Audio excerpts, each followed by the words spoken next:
Everyone, welcome to Sharmin's রান্নাঘর। আজকে আমি আপনাদের জন্য মজাদার কাটুরি চাটের রেসিপি নিয়ে এসেছি। আর এটা খেতে কিন্তু অনেক বেশি টেস্টি হয়ে থাকে। চাট, ফুচকা এগুলোর কথা শুনলে কিন্তু মুখে পানি চলে আসে। আর এইরকম যদি পারফেক্টলি কাটুরি যদি বাসায় তৈরি করে যায় তাহলে তো কথাই নাই। তো কিভাবে করেছি কথা না বাড়িয়ে শেয়ার করছি। দেখেন, 1 কাপ আটার মধ্যে আমি লবণ দিয়ে নিলাম। আপনারা আটা ময়দা যে কোনো দিয়েই করতে পারেন, সমস্যা নাই। তেল দিয়ে দিলাম 1 চামচের মতো। তো সব কিছু ভালো করে আমি মিক্সড করে নিচ্ছি। আমি এখানে একটা রুটি বানানো খামির তৈরি করব। তার জন্য অল্প অল্প নর্মাল পানি দিয়ে আমি একটা ডো তৈরি করে নিচ্ছি। একবারে বেশি পানি দিতে যাবেন না, সেক্ষেত্রে কিন্তু পারফেক্ট ডোটা হবে না। তো আমি একটা নর্মাল ডো তৈরি করে নিব রুটি বানানোর মতো, আপনারা দেখেই বুঝতে পারছেন। আর এই ডোটাকে কিন্তু কোনো প্রকার রেস্টের দরকার নাই। আমি ডোটা নিয়ে নিলাম, হাত দিয়ে ভালো করে একটু মথে নিচ্ছি।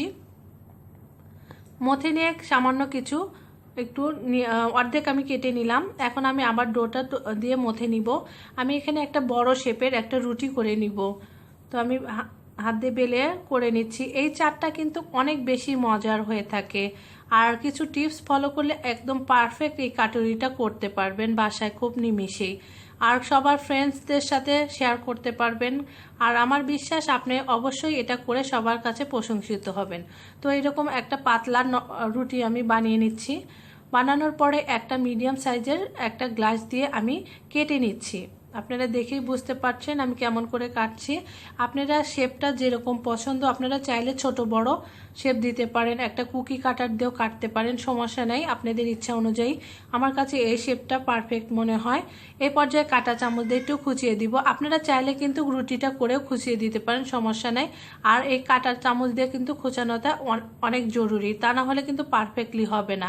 আমি একটা ছোট গ্লাস নিয়েছি, নিয়ে একটু তেল মাখিয়ে নিয়েছি। এর উপরে দেখেন কেমন করে আমি রুটিটা দিয়ে চেপে চেপে একটা শেপ দিয়ে নিচ্ছি। আর এই শেপটাই কিন্তু কাটুরি তৈরি হবে। আর গ্লাসের সাথে তেল মাখানোর কারণে কিন্তু ইজিলি সেটা খুলে যাবে। তো এখন আমি কিভাবে ভাজছি শেয়ার করছি। এর জন্য দেখেন কড়াইয়ে পর্যাপ্ত পরিমাণ তেল দিয়েছি। তেলটা হালকা একটু গরম হলে আমি চুলার মধ্যে দিয়ে দিচ্ছি। এখন চুলার আঁচটা মিডিয়াম টু লো আঁচে দিচ্ছি। দিয়ে জাস্ট হালকা হাতে এরকম একটু ঝাঁকিয়ে ঝাঁকিয়ে নেবেন। প্রথমটা একটু সময় লাগে, তারপরগুলো কিন্তু খুব ইজিলি হয়ে যায়। প্রথমটা একটু ধৈর্য ধরে সময় নিয়ে করতে হবে, তারপরগুলো খুব ইজিলি হয়ে যাবে।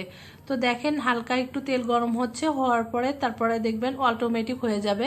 তো আমার দেখেন খুলে গিয়েছে। পাশ থেকে দেখেন খুব ইজিলি কিন্তু এটা খুলে যায়।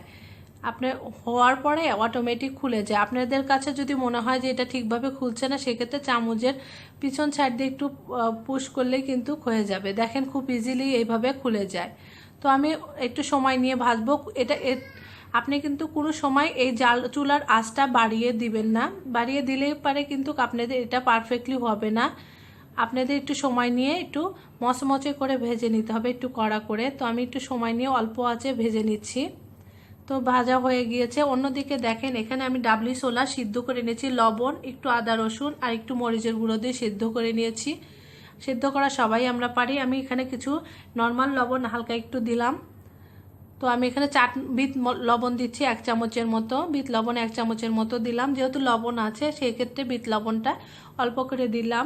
আপনারা একটু পরে আবার টেস্ট করতে পারেন। চাট মশলা দিয়ে দিলাম 1 চামচের মতো। সব কিছু একবারে অ্যাড করছি। জিরার গুঁড়ো দিলাম 1 চামচের মতো। সব কিছু আসলে মেপে মেপে দিতে হবে। পেঁয়াজ কুচি দিয়ে দিলাম, একটা বড় পেঁয়াজ কুচি, কাঁচামরিচ কুচি 2-3টা দিয়ে দিলাম। ঝাল যেরকম পছন্দ করেন সেভাবে অ্যাড করবেন। ধনিয়া পাতা কুচি কিছু দিয়ে দিলাম। আসলে ভিতরের পুরটা কিন্তু আপনাদের নিজের ইচ্ছা অনুযায়ী আপনি অ্যাড করবেন। আপনারা চাইলে আলু সিদ্ধ করেও দিতে পারেন। এই পর্যায়ে টমেটো যে আমি কাঠটা বানিয়ে রেখেছি সেটা অ্যাড করে দিলাম। টমেটো কাঠের মধ্যে তেঁতুলের কাঠটা আমি দিয়ে দিলাম। তেঁতুলের কাঠটা দেওয়ার পরে আমি শসা দিয়ে দিলাম। আর তেঁতুলের কাঠটা আমি তেঁতুল ভিজিয়ে রেখে জাস্ট ওর সাথে একটু হালকা চিনি আর লবণ মিশিয়ে ছেঁকে নিয়েছি। তো আমি ভালো করে এই পর্যায়ে একটু টেস্ট করে দেখবেন সব কিছু ঠিক আছে কিনা। আপনারা চাইলে ফুচকার যে আলুটা তৈরি করা হয় সেটাতেও কিন্তু আপনি খুব ইজিভাবে দিতে পারেন। তো এখন আমি চাটের মধ্যে ভরে নিচ্ছি, কাটুরির মধ্যে। আপনারা দেখেন কেমন করে আমি ভরছি। আমার কাটুরিগুলো দেখেন কতটা সুন্দর হয়েছে। আমি এখন একটু একটু করে ভিতরে চাটগুলো দিয়ে দিচ্ছি। আমি সব কিছু অল্প অল্প করে ভরে সবগুলোর মধ্যে দিয়ে দিব। আসলে ভিতরে ফিলিংটা নিজেদের ইচ্ছা অনুযায়ী, আপনারা চাইলে কিন্তু এখানে মাটন বা চিকেন, বিফ এগুলোও দিতে পারেন, এর কোনো সমস্যা নাই। ফিলিংটা পুরোটাই নিজেদের উপর। তো এর উপরে আমি হালকা একটু টক দই দিলাম। টক দইয়ের মধ্যে আমি একটু চিনি আর টালা জিরার গুঁড়ো, বিট লবণ দিয়ে একটু ফেটে নিয়েছি। আপনারা দিতে পারেন, সমস্যা নাই।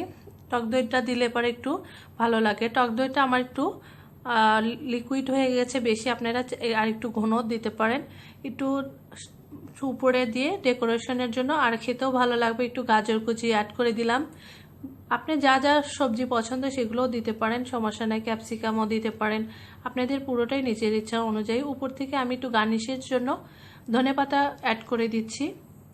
তো দেখেন খুব সহজেই কিন্তু তৈরি হয়ে গেল আমার মজাদার কাটুরি চাট রেসিপি।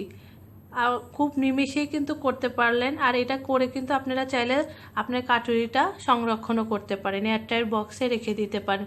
খুব মজার এই চাটটা আপনি করে কিন্তু সবার সাথে শেয়ার করতে পারেন। আমার রেসিপিটা যদি আপনাদের কাছে ভালো লাগে, লাইক, কমেন্ট, শেয়ার ও সাবস্ক্রাইব করবেন। পাশে থাকা বেল আইকনটা ক্লিক করবেন। আজ তাহলে এই পর্যন্তই, সবাই ভালো থাকবেন।